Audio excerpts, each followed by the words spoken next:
Started as a player at Rummel High School, graduating in 1982 before attending LSU from 1983 through 1986, where he's a member of the Tiger football team.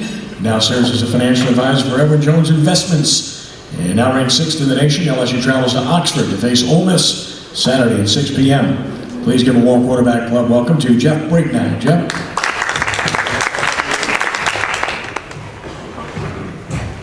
Thank you, Kenny.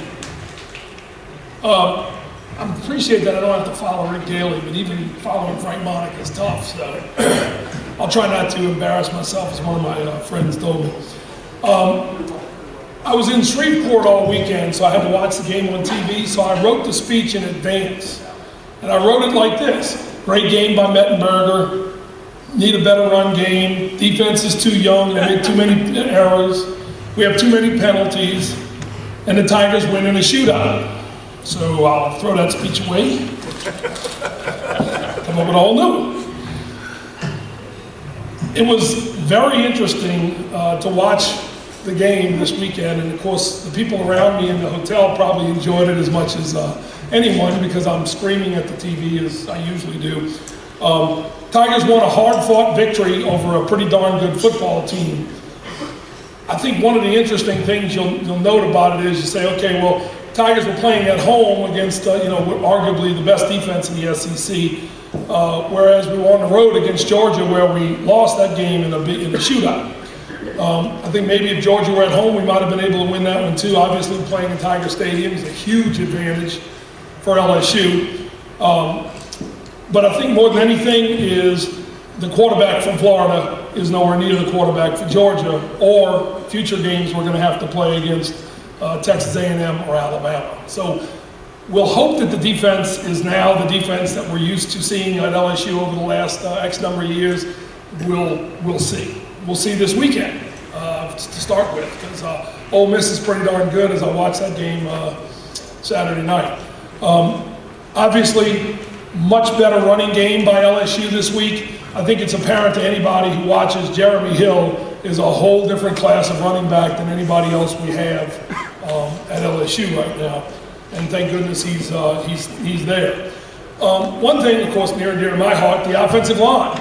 The offensive line finally started to play with a little swagger, won the line of scrimmage, and that made all the difference in the world in terms of Mettenberger was not sacked. He was hit a couple times, but not sacked. And the running game finally I think we had 175 total yards, Jeremy Hill 120 by himself. One of the interesting things, and maybe you can ask Rick Gailey about this when he comes up later, is I was reading a little article about the fact that over the years, most of the time, and in fact when I played at Rummel High School, I played defensive line. And some of the better athletes in the game, I won't include myself, but most of the better athletes in the game back in years past played defensive line. Today, you're seeing more and more of those great players playing on the offensive side of the ball. Why? Because we want to protect the quarterback, who's, in the case of most places, including the Saints, New England, Denver, that's the franchise, and you got to protect the quarterback. And so I think you're seeing a little bit of a rotation away from the defensive side of the ball, and that may explain a little bit of LSU's difficulties and the rest of the SEC's difficulties on the defensive side. It might be a one-year thing, but I think it's a little more of a kind of a shift in the fact that now you have some of the better athletes playing offensive line as opposed to defensive line. When I was going to LSU, we recruited 4 defensive linemen, 2 of which we moved to offense, including myself, moved to offense. Today, I think you might actually find more of that maybe in reverse. So that's an interesting comment about the offensive line. One thing about Mettenberger, while he didn't have a great game, 9 of 16 for 152 yards, he moved the chains. And we will all recall, yesterday, the Saints not being able to move the chains and win a game, but we'll all recall with LSU, Alabama last year, Clemson last year. If you move the chains, you win the game, and we couldn't do it. Well, yesterday you saw us moving the chains. Now, most of the time we were moving the chains with Mettenberger's arm, including yesterday with a 3rd and 17 where he gained 21 yards. So, but the key is those 3rd down conversions. Florida was the best in the SEC at stopping it. We were the best in the SEC at converting it, and we won that battle. And any coach will tell you that if you don't have to put your punter onto the field a whole bunch of times, you'll end up winning the game. So I thought that was interesting. Mettenberger also, no interceptions, another positive. The defense held Florida to 240 yards. Now, we will not confuse Florida's offense with Georgia, Texas A&M, or Alabama. They don't have the quarterback, and they don't have the running backs. But that's an interesting thing. In the state of Florida, they don't have enough running backs and receivers and quarterbacks to go to the University of Florida. Kind of surprising that they haven't recruited very well at those positions, but that's the case. LSU's young players, Tre'Davious White, Danielle Hunter, Deion Jones, Tashawn Bauer, Christian LaConchira, Rashard Robinson, Corey Thompson, Micah Eugene. There's a whole bunch of a couple of those are sophomores, a whole bunch of freshmen that are starting to play more and more. And those guys are getting better every week, and that's what you're maybe starting to see a little more of, and some of those guys are playing a heck of a lot better. I know one stat that people would love to say, and I'll tell you, if we had this offense with the last 2 years' defense, we'd have 2 national titles, and Alabama wouldn't, and wouldn't that be nice? But think about this. Darryl Simon, Kevin Minter, Markevius Mingo, Sam Montgomery, Tyrann Mathieu, Eric Reed, and I think Michael Brockers, I'm not sure, but I know all the rest, would all still be at LSU if they hadn't declared early. Can you imagine what that defense would look like? And that's where we're struggling, is 6 of the 7 I've just mentioned are in the NFL. Could be playing as seniors at LSU this year. So you've got a lot of young guys, and they're getting better by the week. And the beautiful thing is, although this week's going to be a tough game against Ole Miss, it's later on in the season where we have 2 big football games, one at Alabama and one in Tiger Stadium against A&M. If the defense continues to improve, we have a much better chance of winning those games, because the offense looks pretty darn good. Couple of last things, and then I'll open it up for questions. Number one, the SEC, even this weekend, Paul Feinbaum happened to say, although I can't imagine why he was thinking this, is that the Pac-10 North may be tougher than the SEC West. Well, Stanford proved him wrong the same day. Washington proved him wrong same day. Oregon, yeah, they won a game in Washington. But the SEC West has 4 ranked teams, including 3 in the top 8. The SEC West has 4 ranked teams. The SEC East has 4 ranked teams. 8 teams in the top 25 are SEC teams, 1 out of every 3. Who are we kidding? That's still the best conference in the country? Not even close. And that's the key when you have Ohio State with no ranked teams the rest of the year to play, and you have, Oregon only got 1 tough game. It's frustrating when you're in the SEC, and every week you got to bring it. If LSU doesn't play well this weekend, I guarantee you Ole Miss can beat them. That's not necessarily true in some of the other conferences around the country. All deference to Les Miles and his, I hope everyone saw his hammer and nail press conference afterward. He is so much fun to watch as an interviewee. But if you didn't see it, you can go check it out. But it was an interesting thing, going back to the fact that last year we got pounded on by Florida, and he turned the tables this year. A lot of people, a lot of Tiger fans are still lukewarm on Les Miles. I will tell you this, and I see we're filming this. If you can go back to the 2003 when I told you Nick Saban was the best college football coach in America, in August of 2003, before he won the national championship, I'll tell you again, he's still the best college football coach in America, but Les Miles is not far behind. Great recruiter, and a great coach, and a great motivator, and basically that's what you need. And I know Rick will agree with me, great coaches are made mostly by one thing: great players. And he gets great players, and that's the key.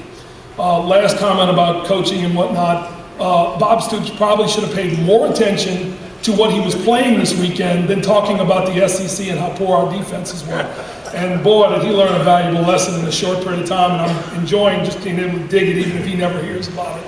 Just giving him a little dig for being foolish about it. I don't know if any of y'all saw, but he talked all week long about the SEC's defenses and Alabama winning 49-41 against A&M and all the big scores in the SEC, and he was talking about how bad the SEC's not as good as they used to be, and it was fun to watch him get beat by Texas and Mac Brown.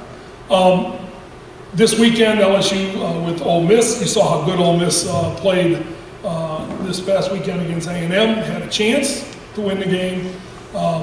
They'll have a chance to win this weekend unless LSU comes to play, but LSU is very rarely not ready to play in games like this, so I would expect us to play well. I would expect us to win, but it will not be a cakewalk, I can tell you that.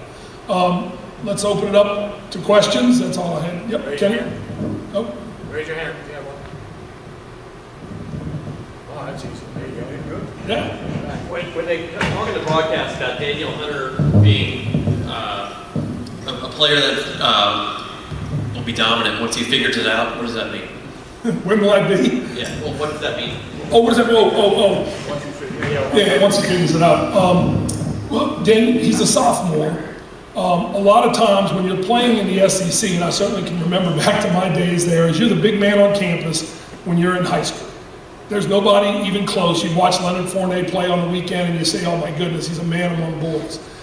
When you get to the next level, every guy there in the SEC is a man among boys at his high school. So what they mean by figuring it out is, a lot of times you'll see LSU's players, the first guy seems to be attacking the ball and not the man and wrapping up.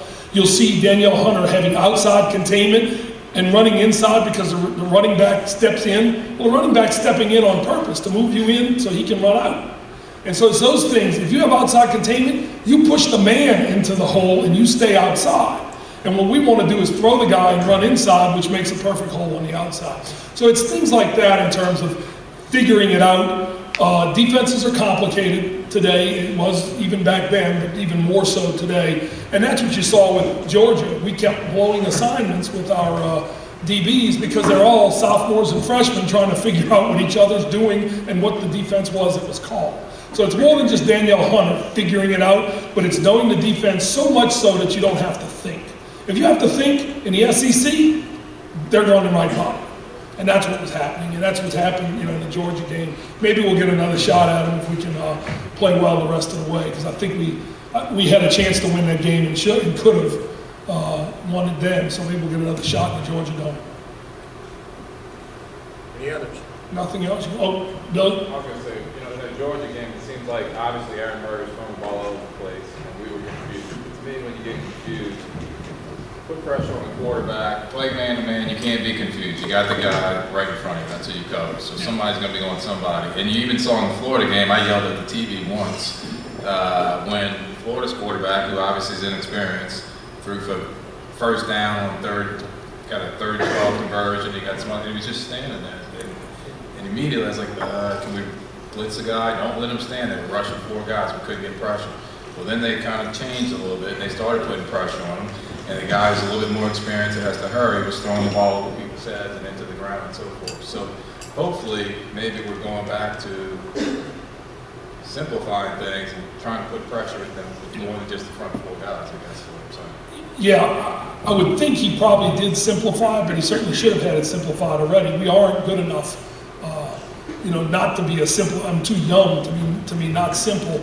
But what he wasn't doing, what Chavis wasn't doing, that he certainly did more of this weekend was blitz, and so when I'm the defensive back, not that I ever played there because you can tell, when you're a defensive back, if you're across from a guy and you're one-on-one with him, that's all you got to worry about. When you've got the more complicated zone defenses where you're letting one guy go deeper into coverage to be picked up by a safety or something, that's where you struggle. And so what I think Chavis went back to is, we're going to play one-on-one. You got 2 great cornerbacks that are both true freshmen, Tre'Davious White and Rashard Robinson. Look like they're going to get more and more play time. And then they're just going to play man-to-man because they can. And then you're going to get a little bit more pressure on the quarterback, and that's what you saw. And I think you'll see that the rest of the year. But when you're pressuring the quarterback, especially Johnny Manziel, as we're coming up to, you have to pressure him in total. You have to keep him in the pocket. If you separate, you get one guy running past, he'll come right back into that gap and he's off to the races. So we got to pressure, but you got to pressure together as a group to hold him in the pocket. And that'll work for somebody like him. Anything else? No? Thank you all. Thank you very much.